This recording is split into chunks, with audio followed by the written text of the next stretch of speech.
Essas primeiras linhas de código declaram variáveis que serão usadas no jogo. O GameState, essa variável armazena o estado atual do jogo. No início, o estado é definido como menu, indicando que o jogo está no menu principal. Os outros possíveis estados podem ser playing, jogando e game over, fim de jogo. O player, essa variável representa o objeto do jogador, será inicializada posteriormente com os detalhes do jogador. Targets, essa variável é uma lista que armazena os objetos dos alvos. No início do jogo, a lista estará vazia e os alvos serão adicionados posteriormente. O score, essa variável armazena a pontuação atual do jogador. No início do jogo, a pontuação é definida como 0 e será incrementada à medida que o jogo acertar os alvos, o jogador acertar os alvos. O level, essa variável armazena o nível atual do jogo. No início do jogo, o nível é definido como 1 e será incrementado à medida que o jogador eliminar todos os alvos. O background image, essa variável armazena uma imagem de plano de fundo que será exibida durante o jogo. O conteúdo da variável será definido posteriormente durante o código do jogo. O background music, essa variável armazena uma música de fundo que será reproduzida durante o jogo. O conteúdo da variável também é definido posteriormente. InSound muted, essa é uma variável e é um interruptor para controlar o estado de som de fundo. No início do jogo, o som não está mutado, mas pode ser alterado para mutado no futuro, ou durante o jogo. Na verdade, essa parte eu ainda não coloquei, então durante a tela inicial, o som ele é reproduzido e só consegue ser mutado durante a tela de jogo, quando está dentro do jogo. Credits Button, Instruction Button e Play Button, Home Button. Essas variáveis representam os botões interativos do jogo que serão definidos durante o código. Endgame Timer. Essa variável é usada para controlar o tempo de término do jogo. No início é definida como 0 e será atualizada quando o jogo terminar. A função Setup. Essa parte do código é a função Setup, que faz parte da biblioteca do P5.js e é chamada uma vez no início do programa para configurar o ambiente desse jogo. O que está acontecendo dentro da função Setup? Tem o Create Canvas, 800-420, é uma linha que cria um elemento de tela de desenho com uma largura de 800 pixels e uma altura de 420 pixels. A função Create Canvas define o tamanho da área de desenho onde os elementos do jogo serão renderizados. O letButtonStyle, essa é uma variável ButtonStyle, é uma string de multilinha que define o estilo dos botões no jogo. O estilo inclui propriedades como cor de fundo, cor do texto, borda arredondada, tamanho da fonte, essas coisas. Essa propriedade será aplicada nos botões posteriormente. Essa parte agora do código que é responsável por criar os botões no menu do jogo e o botão para mutar o som. O letMenuButtonDiv, createDiv, entre os parênteses, essa linha ela cria um elemento div para conter os botões do menu. Um elemento div é um container que pode ser usado para agrupar os outros elementos que estão dentro do escopo do jogo, no caso texto. Neste caso ele será usado para agrupar os botões do menu. O menu ButtonDiv Position tem as alturas e os tamanhos, e essa linha define a posição do elemento div na tela. Ele é posicionado horizontalmente a cerca de 2/3 da largura da tela e verticalmente a cerca de 1,5, quase 1,5 na verdade, e da altura da tela. O menu Button Style, essas linhas definem o estilo do elemento também. O Display Flex faz com que os botões dentro do div sejam exibidos em uma linha horizontal. O estilo Justify Content Space Between distribui os botões uniformemente ao longo da linha horizontal, mantendo um espaço igual entre eles. Eu não dei muito espaço, ficou pouco espaço, mas eu acredito que eu vou ajustar isso quando o jogo estiver completo no final. As próximas linhas criam os botões individuais do menu. O Play Button, o Credits Button, o Instruction Button e o Home Button. Cada botão tem um texto para a parte de iniciar o jogo, créditos, instruções e a tela inicial, para voltar para a tela inicial. Para cada botão existe uma configuração que foi aplicada, né? Quando o mouse é pressionado, o mouse press define uma função que será executada quando o botão for pressionado. As funções Start Game, Go to Credits, Go to Instructions e Go to Home, elas são definidas em um lugar do código e serão chamadas quando os respectivos botões forem pressionados. Esse Parent Menu Buttons Div define o elemento div também como pai do botão, ou seja, o botão será inserido dentro do div. E o Button Styles aplica o estilo definido anteriormente ao botão. O letMute Button e o Create Button, que é a parte de mutar o som, criam um botão contexto mutar o som, que já vai estar no topo da tela para ser pressionado quando quiser que o som não esteja disponível durante o jogo.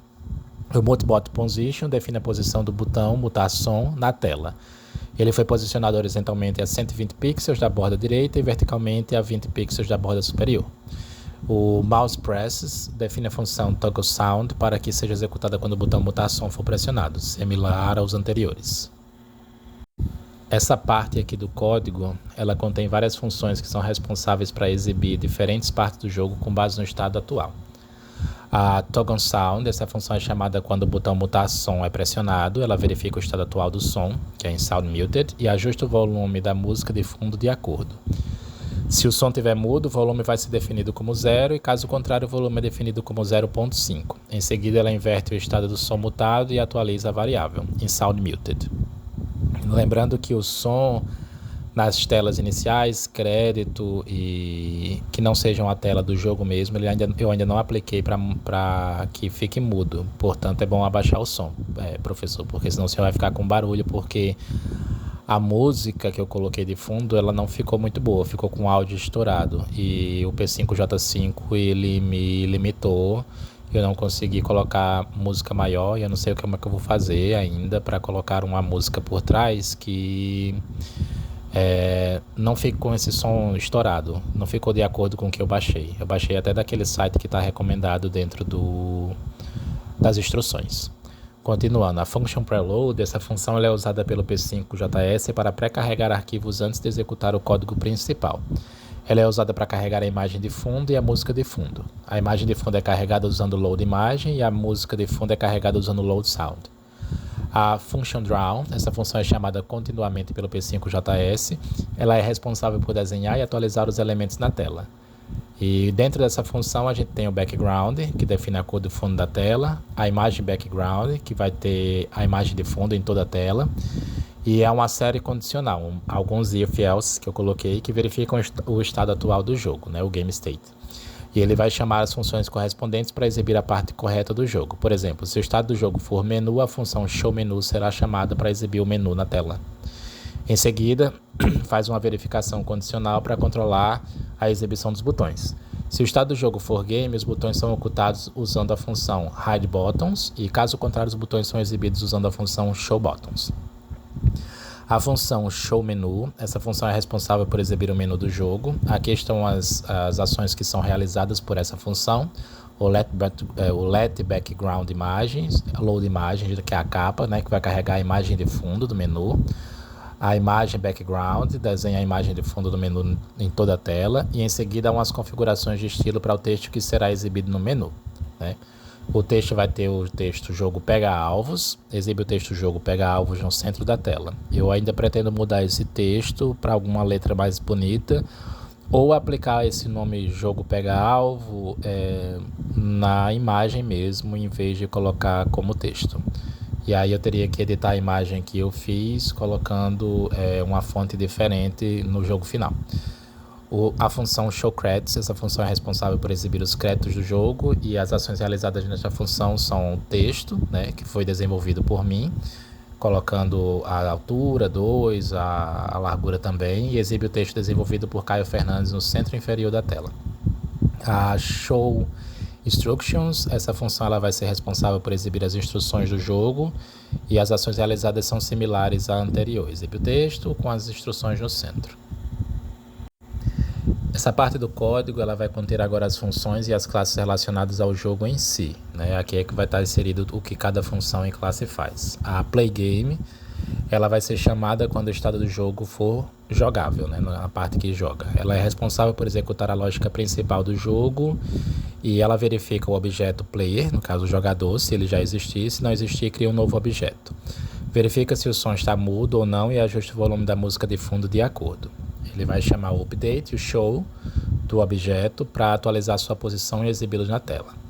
Vai adicionar os novos objetos, que são os targets, a cada 30 frames, eu acho que está em 0.5 segundos, desde que o número de alvos na tela seja menor que 10 e é por nível, né? Onde o nível é uma variável que aumenta quando todos os alvos são acertados. Aqui eu declarei que não vai ter nível exatamente. Na verdade, quando ele atingir um número X, né, de alvos, o jogo vai finalizar.